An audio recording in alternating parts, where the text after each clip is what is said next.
Hello and welcome to another Sunshine Radio podcast. Today we've got family fostering partners here. They are the fostering agency that cares. In this episode, they'll talk about what it takes to be a foster parent, the training and support involved, as well as chatting with someone going through that process at the moment. By the way, if you like this, why not check out all the other podcasts we have on sunshineradio.co.uk. Hello, my name's Judith and I work for Family Fostering Partners, and we are an independent fostering agency who work in and around Hereford and the surrounding areas. And we've all seen an awful lot in the media recently about fostering and about how many more foster parents are needed in so many different areas, that we thought it would be really good if we pulled this podcast together so we can maybe myth bust a bit for you and talk to you a bit more about the process of becoming a foster parent, what that entails, and just maybe put people's minds at ease if you're out there thinking, shall I be a foster parent, would it be for me? We just thought it would be a really good idea. So that's us this morning. And I've got with me my colleague Hannah. Hi, my name's Hannah. I am the Foster Parent Training and Retention Manager at FFP. So I am responsible for facilitating all of our in-house training, and I work really closely with the rest of our team around foster carer retention and foster carer support as well. So that's my role within FFP. And we've also got Eddie with us today. Hi, my name is Eddie. I'm a newly approved foster parent. I was approved on the 26th of May, and I'm currently waiting for a placement so a long-term child can be placed with us. And you've done a bit of respite while you're waiting for that, yes, haven't you? Exactly. We talk about that. Yeah. Well, I think, Eddie, one of the things that sometimes is a bit of a hurdle for people maybe who are thinking about foster care is that initial jump, isn't it? So, what was that process like for you? Why, what sort of what led you to think, this is what I want to do, and contact us in the first instance, really? It was something that I always wanted to do, really. I mean, all through my life, I always considered myself quite privileged to have had a good family and a very close-knit group of friends.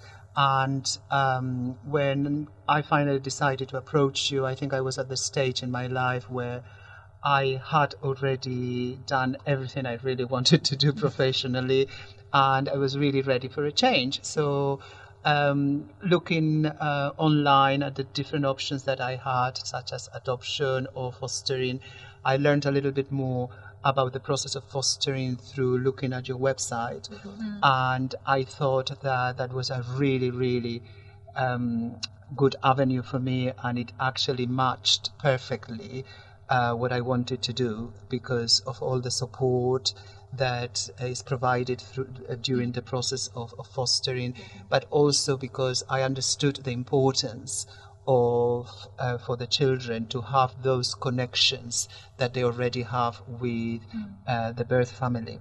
Yeah. So that's what it really inspired me. Do you know what I'm really interested in, Ed? Because you made contact with us via our website, and you used what we've got on there called Talk, which is a sort of live, real-time sort of chat facility on there.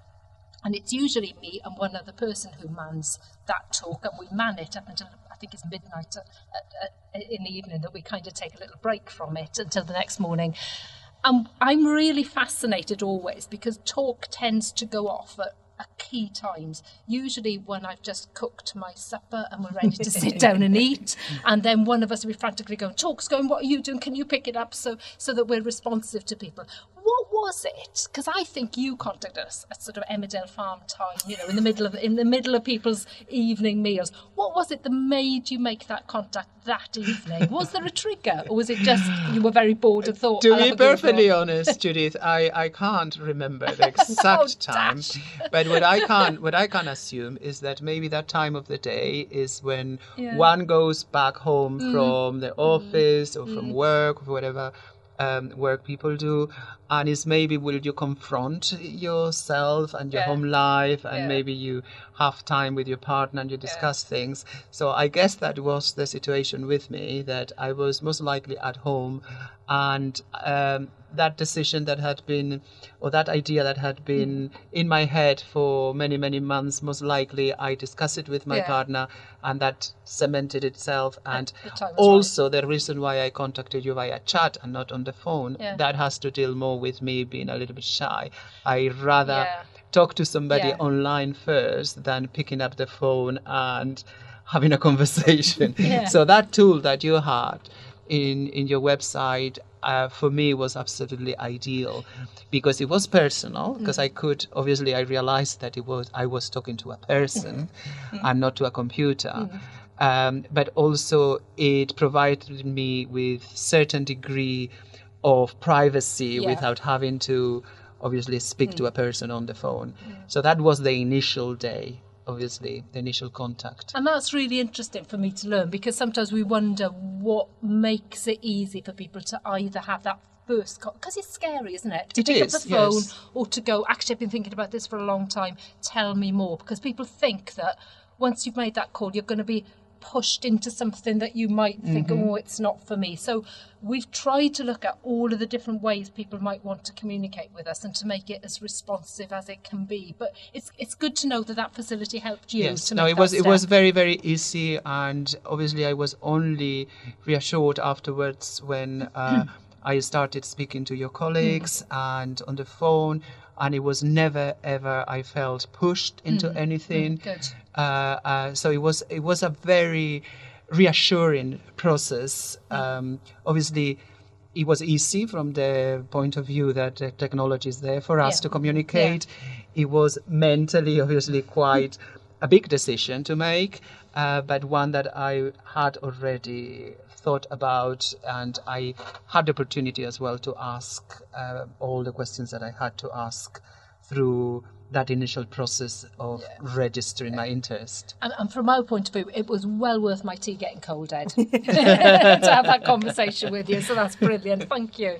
Yeah. And I think that process, you just said there that you were reassured. Obviously, the process was you were then allocated, weren't you, your own assessing social worker, so you were able to sort of develop that relationship with her. So through the process of the assessment, then you had that one continual person, didn't you? So when you're sort of going through the assessment process, where we're looking at all your skills and your background and what you can bring to fostering, then you've got that sort of trusted person that you're developing that relationship with as well, isn't it? Definitely, Hannah, that was very helpful to always have the same person. That person now knows us better than anybody else, because it is a very in-depth study that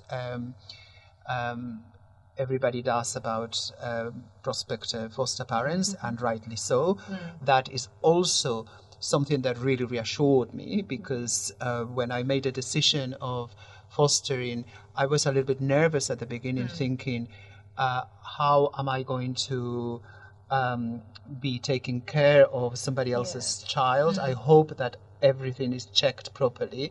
And that was a huge reassurance with me in all the checks that you as an agency did with both of us, with my partner and myself. It was very reassuring to see that it was done in detail and properly. So now I can be very confident that not just me as a foster parent, but any other foster parent has gone through a similar process. So we are qualified to take care of these young lives. And it's a hugely responsible role, Ed, isn't it? Because you are a professional parent. You are looking after somebody else's child on behalf of the state. And that is a hugely responsible role, and it's not one that you took lightly in coming into that decision, but it's also not one that we take lightly, because we have to make sure that the right people are coming into fostering for the right reasons, with a skill set, so that we can then use your skill set to look at the needs of a child and to think, okay, has Ed got what that young person needs? Is that a match? Is that a good place for that child to come in and recover from the trauma that they've been through, to settle and to see through their childhoods in that way? So it's a massively responsible role. And I think that's another thing that sometimes people are worried about as well, isn't it? They're not sure if they've got the skills, but I think people really underestimate the importance of transferable skills as well, isn't it? Okay, you may not be, I don't know, a qualified teacher who's had 20 years of experience with, hands-on work with children, but it may be that you work in a really stressful office environment, so you've got really good skills with communicating with other people. You know how to deal with stressful situations. You know how to relate to people. So I think, I don't know how you feel, Ed, but I think the assessment process helps to sort of pick out those skills as well, doesn't it? It helps you to sometimes reflect on your own skills and experience and recognise that actually some of your skills that may not necessarily be stereotypically the skills that you may think you need actually is super, super beneficial when it comes to, like Jude said, parenting a child on behalf of the state and working with all of these other professionals and working as a team around these really traumatised children. I was worried at the beginning because obviously I know my strengths, but one of my weaknesses that I thought it was a weakness was that I hadn't parented a child before. But all of this comes out during the assessment process, and it was wonderful to see the report that is written after all this assessment is complete in preparation to go through the approval process that is called panel. And seeing our assessor's view of ourselves was amazing to see how she had highlighted lots of the strengths that obviously I knew they were there, but I had never thought would be applicable to something like fostering. And because the assessment is so in-depth, you are able to pick up on many of our natural strengths, such as empathy, such as patience, things that I believed are very necessary to take on a role as a foster parent for a child. I think you touched on something really important there when you said, you thought that because you hadn't parented your own birth child that it might mean that you don't have the skills that foster parenting requires. And actually, we quite like working with people who haven't parented their own children, because then you don't have a set way of doing things. When you've parented your own birth children, you have a way that you have done that, the way that you have enforced boundaries and rules and shown compassion and care and love. And that becomes your blueprint. And when you're looking after other people's children who've been through the kind of trauma that your own birth children may not have been through, you need a slightly different set of skills. And we have ironically found that it is much easier to teach people who've never parented those slightly different skills that you need, rather than have people who have been there, done it, and are maybe less willing to take on advice about how you should act differently, do things differently, be exaggerated in the way that you parent. When you're looking after children who've been through trauma, you have to do things so many more times, repeat routines, boundaries, not expect things back all of the time. And then when you do get something back, the reward is just incredible. No, you did bring that as an agency through to us immediately from day one, that you obviously don't discriminate at all in the sense of it doesn't matter if you had children beforehand, your own birth children or not. It doesn't matter if you are gay or straight. It doesn't matter if you are single or married. All of that kind of topics were explained to us, and we were, again, all our fears were kind of put to rest, and we were reassured that we could go through the process with the confidence that we could be successful. Good. I'm glad that came across, because our children are so different that we need foster parents who are also different. If we had foster parents who were all exactly the same, we would be very poor at doing that matching. So we need people from all sorts of backgrounds who can bring their own individual skills into fostering. So I'm glad that you felt that it was inclusive and non-discriminatory in that way. Yes, totally. Good.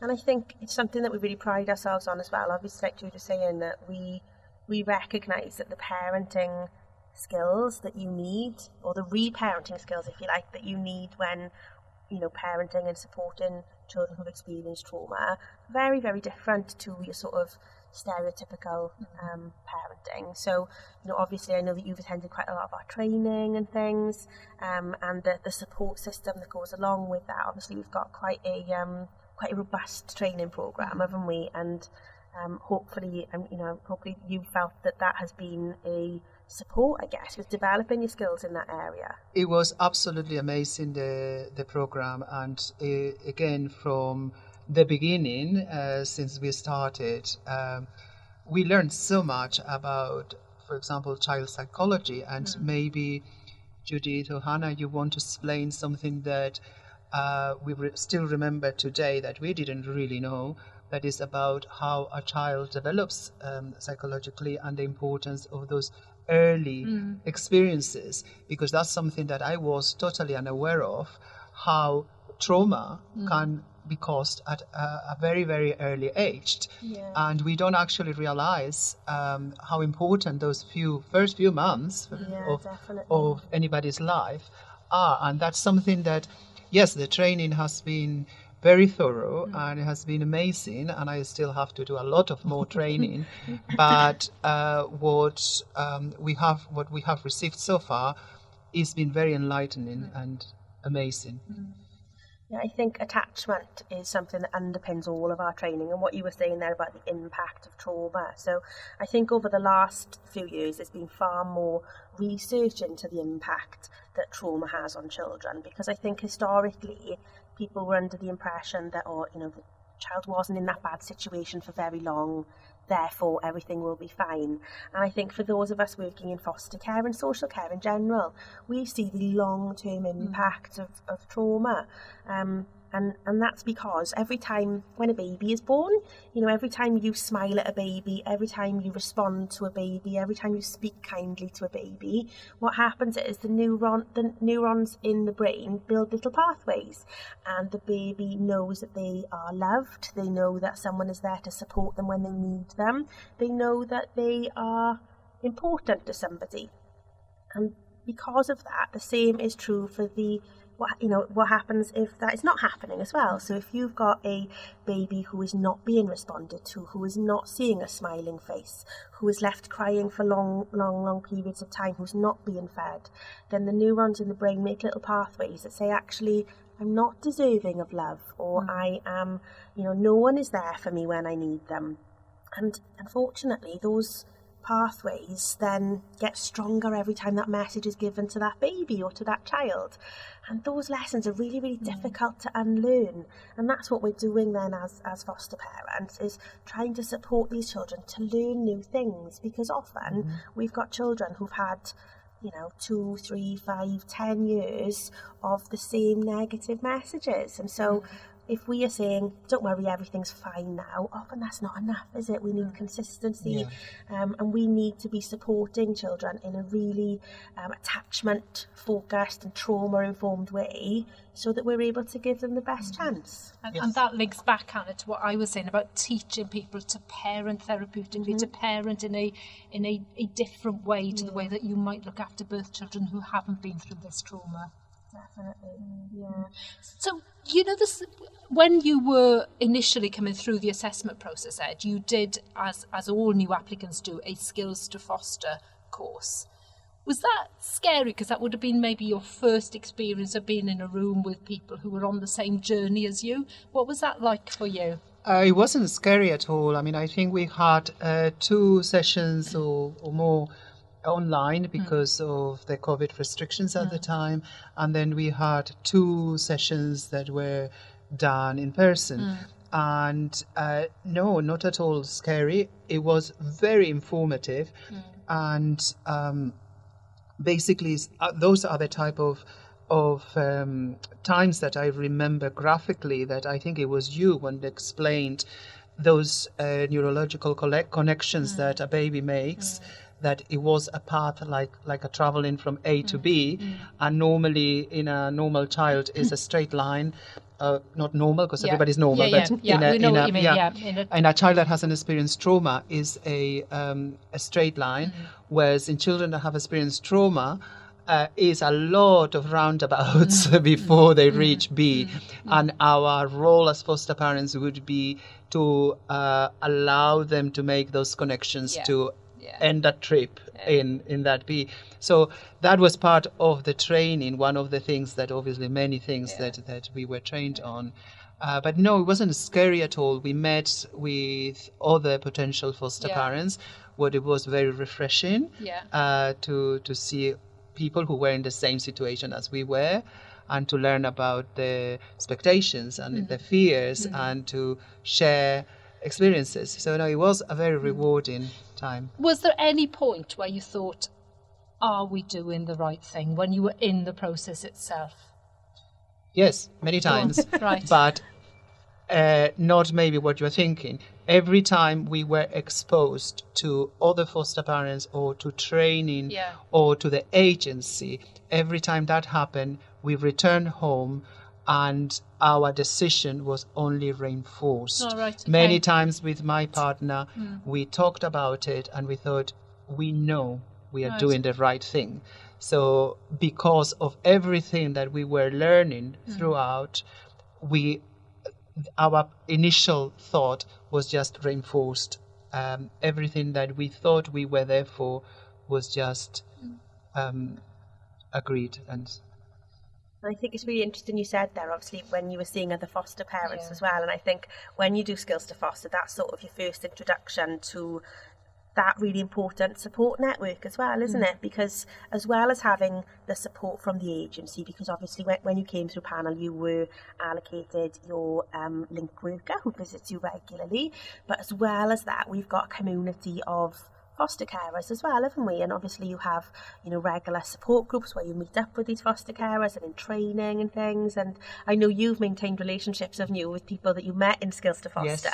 That the person I'm thinking about lives quite far away from yourself as well, doesn't he? But you've maintained that, and that support, I think, is really, really important, isn't it? Is vital. And I mean, the name of our agency says it all, is family. And you become part of a family in a way, because it's not just the foster or the foster parents, but it are also the children that you might meet regularly in events, like other children, other foster parents' children, is all the community in the agency that we are in touch with. You feel supported all the time. Birthdays come and then I receive lovely letters and everything. So there is always that support. And I always know that if it is not my link worker, is always somebody at the other end of the line, regardless of what time of the day it is. So yes, you become part of an extended family. What is really beautiful to have. I think that support system is so important, isn't it? We are passionate about making sure that our children are in the right homes and that you're matched appropriately and things. And the only way that we can make sure that is maintainable is by making sure that you always feel supported, isn't it? Yeah, and if I can't say it, that was one of the aspects that I was really drawn to when I was thinking of adoption or fostering. And that was one of the differences that between fostering and adoption that I felt it suited me better than adoption, because adoption normally, once you get a child allocated as your adopted child, then there is not that much support like there is in fostering. Situation. Yeah, it's a very different situation. And I wasn't sure that I could do this without all the external support that I'm going to get through fostering. I think sometimes things that people don't always realise is that fostering isn't only on a short-term basis either, is it? Sometimes when people are comparing adoption and fostering, they get this idea that fostering is short-term and adoption is long-term. Whereas, we are working with foster parents who, I can think of one in particular who, her young man moved in when he was 4. He is now 19 and they've still got a really positive relationship. He lived there, until he turned 18 and post 18. So fostering isn't just, what I think maybe stereotypically we think of fostering, where children come in, spend a short period of time and then leave. We do short-term foster care, and we do respite, which obviously is short periods and sometimes regular short periods as well, to give the main carer some respite or to give the child a different environment. But we do also specialise in long-term foster care as well, so lots of the children that we work with are looking for long-term permanent homes. Yeah, and in terms, Ed, because I know that to date you're still waiting for that long-term match, because it has to be right. It has to be right for you and your family, and it has to also, very importantly, be right for the child. But whilst you've been waiting, you've done what we call internally respite, but what the children call sleepovers, because that's, my children don't go for respite when they need a break. So when I need a break, they go for sleepovers. So we use that language because it's better, it's more child-centred, it explains what you do. But you have done some respite for us, some sleepovers for us. What was it like when you had that first young person come to stay? Were you nervous? Were you excited? What was it like for you? Well, I'm glad you asked that, because obviously all through the period of assessment and all through the training that we've done and all the stories and backgrounds that obviously confidentially we hear about our children, one has got an image in our heads of how these children might look like, might behave, might be. And I will always remember the first time we met our young lady that stayed with us on a 2-week sleepover, putting a face to that feeling, that image that you build up in your mind. It was incredible. And I can only compare it. It's maybe not a good comparison, but when a lady is about to give birth and they first see the face of the baby. So you see, right, so that is this is the way they are. Yeah. And then getting to know them and the nature, and it was just magnificent. Yeah. It was, to be honest, it was much better than I ever expected. That's nice to hear. I think what you said is really important there, though, because when we make the matches, so when we will ring you up and we will say, there's a young person who needs a foster home, Ed, this is what we know about them, what do you think? It is very, very difficult, because on paper, what you read about children can sometimes be quite negative, can't it? It's about all the things they can't do sometimes, because people need to know what the challenges are. But we often forget that, children are much more than their trauma, aren't they? They're whole people, and for every challenge, they will have a skill or a particular part of their personality which is really endearing. And whilst we have to tell you what the challenges might be, it's really useful to know that there's a flip side to that, because there's a proper person behind all of the traumas, isn't there? Totally. And I always believed, that there is always a reason for certain behaviors. There's always a reason. There's always certain experiences that they might have gone through that has created that type of behavior. But I'm also a great believer that with patience, with the right nurturing of that child, anything that might be challenging can be corrected. Yeah, I think, behaviour is always a form of communication, isn't it? And as long as we are responding to that communication, like you said, in a nurturing way, isn't it? And looking at the underlying reasons. If a child is trying to communicate with us, they're using the only skills that they've got available, isn't it? So it's up to us as the adults to take a step back and think, okay, what could be going on here, isn't it? What are they trying to communicate? Exactly. Yeah. And that sounds easy when we say it, and we know it's not in practice. We know that when you're faced with a challenge, it can be very difficult to think, what are they trying to tell me? When actually what you want to do is just deal with the behaviour. And that's why we've got the support. That's why the training's there. That's why the support is there, so that you can pick up the phone, and even if it's to say, I've handled this and I'm not sure I did it the best way, and maybe next time I would do it differently. Definitely. Because none of us are perfect, and none of us are responding to other human beings every day in a perfect way, are we? No, you're correct. Yeah. And I think what we were saying about the importance of matching and things as well, isn't it? And I know, Ed, you're waiting for that long-term match at the moment, aren't you? And I'm sure that can be I think you likened it to waiting for a baby to be born as well, isn't it? But I think like Jude said, we're really passionate in the agency, and we want to make sure that any time we place a child with a family, that we are doing our utmost to make sure it's the best match that it can be, isn't it? Yes, well, I totally understand the need for that perfect match, because, for example, in my case, we are approved to be foster parents of a single child between the ages of 5 and 18 long term. So that means that if I was to get a child tomorrow that is 5 years old, that child will live under my care until they reach the age of 18. You want to make that commitment. That commitment I've already made in my head, but also means that the match the match needs to be as perfect as possible. So those things cannot be hurried up, because there is a lot of investigation and trials that need to be done before. Yeah, and I think our mantra is, and what we truly believe is, that the children that we look after have been through so much before they ever come to our door, to our office to start with, in terms of on paper, can we do a match? That it is our responsibility to make sure that we only offer a match if we are pretty sure that the foster parent that we're putting forward has got the skills, the expertise and the commitment that young person needs.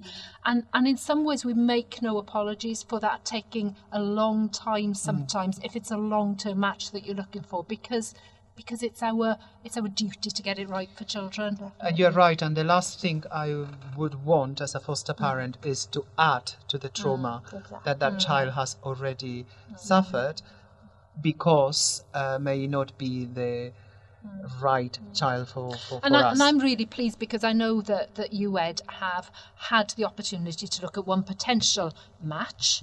And we as an agency were pretty confident that there was enough there for us to ring and say, okay, what do you think?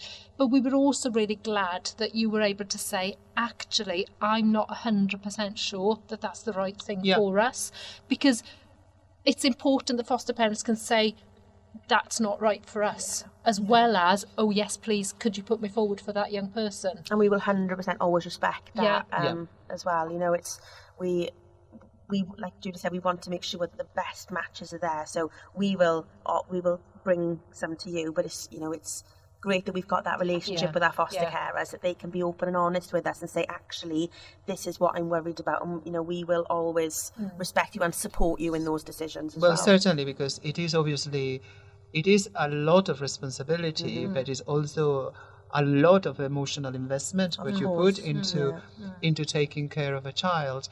And although there is a clause by which you can still, if things don't work out, you can somehow change things. It is something that for me I would never consider. That would be the last resource available to me. But if you go, as you said, Judith, from day one already with doubts in your mind that might not be the perfect match, then it's better not to do it. It's better to wait, and it's better to wait until the agency as professionals can guarantee me that that match is going to be adequate for my lifestyle or for my skills. In terms of that sleepover that you did, Ed, what was the one piece of learning from there that you will take into your fostering when you have your full-time long-term match? I think one learns a lot, not just about the children, but also about oneself. And I learned, for example, that I've got so much more patience than I thought I had. I tend to be quite impatient with adults. When it comes with children, I was so much more patient with the children than I even with my own partner. And also, I had to stop myself from sometimes spoiling them too much. I think that's really easily done on a sleepover. Yes. But one of the things that I learned, I learned obviously about the different personalities of the children. When it comes to sleepovers, is pretty easy because they are with you for a short period of time. So it tends to be quite an amicable relationship.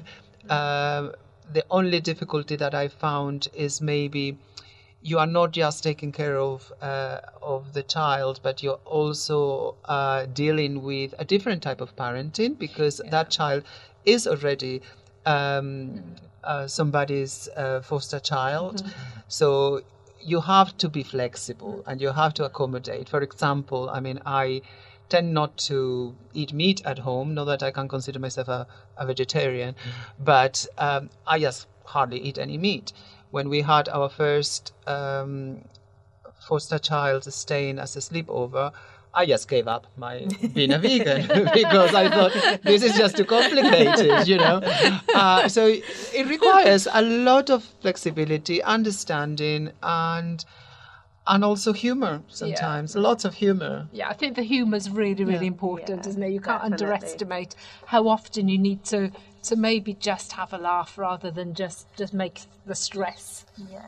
And be open-minded, you know, because I did learn lots of new skills that I didn't have before, just from the child. Like, for example... What were those skills that just dancing TikTok videos.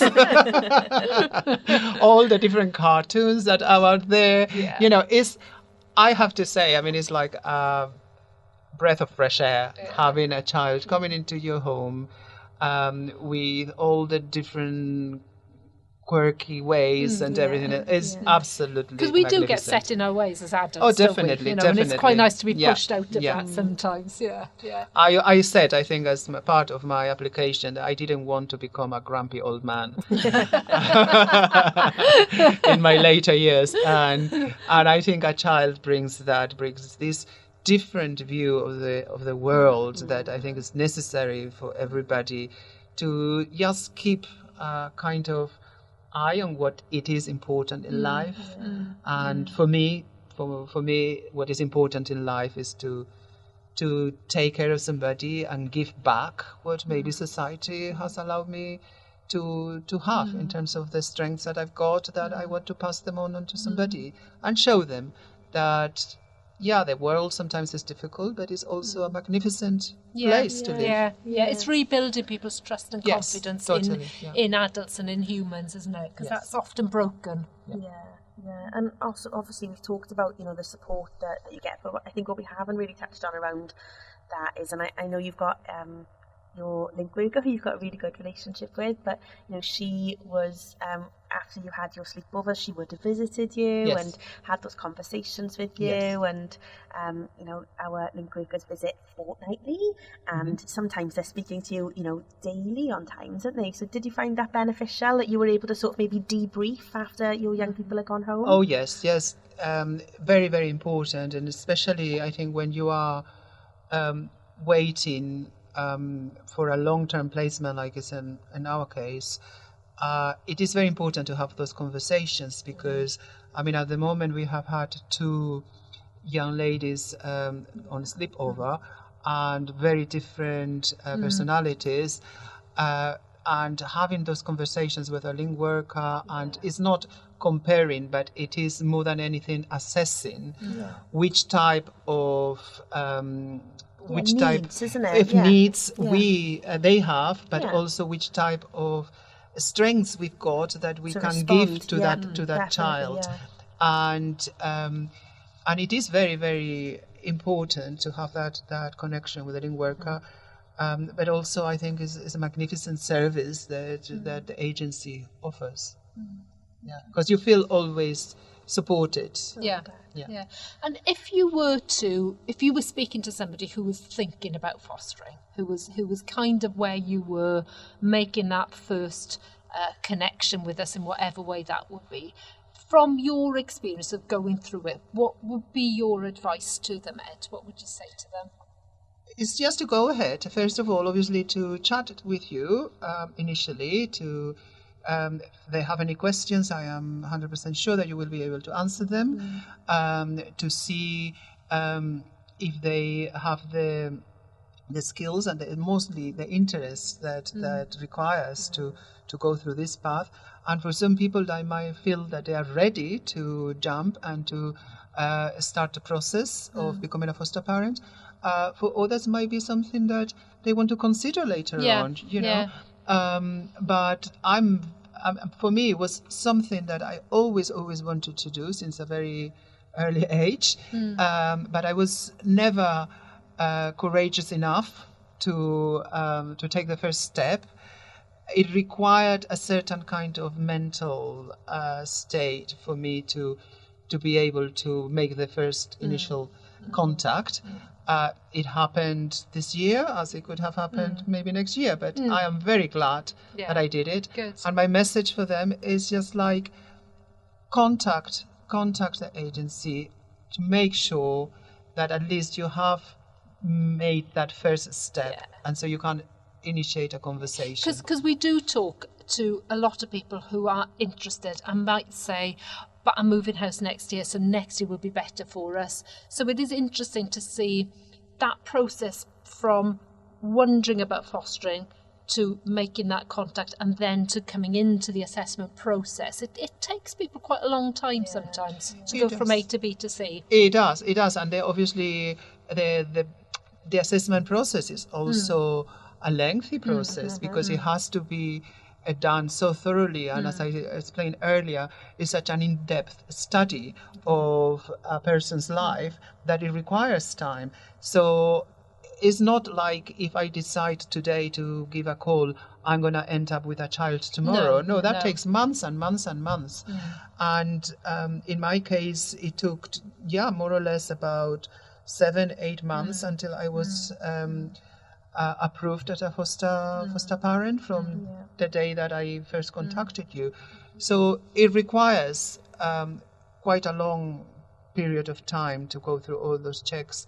So initially, I would say, yes, if you have certain idea of what you want to do, or even if it's just questions, just contact the agency because they will be able to assess you, but also to be able to answer any doubts, questions, fears, like I had initially, that they were put to rest immediately. Because unfortunately, the pandemic hasn't helped people's living situations at the moment, and the stresses and the traumas that are on parents as well. So we are seeing more and more children at the moment who need foster care and who need to be matched with foster parents. So for us, it's about encouraging people who might be thinking about it to ask the question rather than talk themselves out of it. Talk yourself into it and come and talk to us, because we will talk you out of it if we don't think it's right for you. And there's no commitment in that first call at all, is there? It's it's a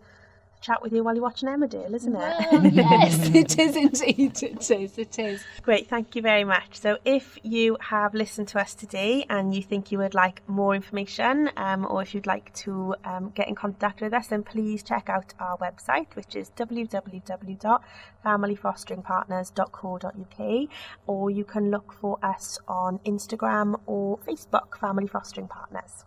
And don't forget, we have got that live talk facility, so if, like Ed, you're shy about picking up that phone, you will always get either me or one other person on talk who will be very, very happy to answer any questions you've got. Thank you.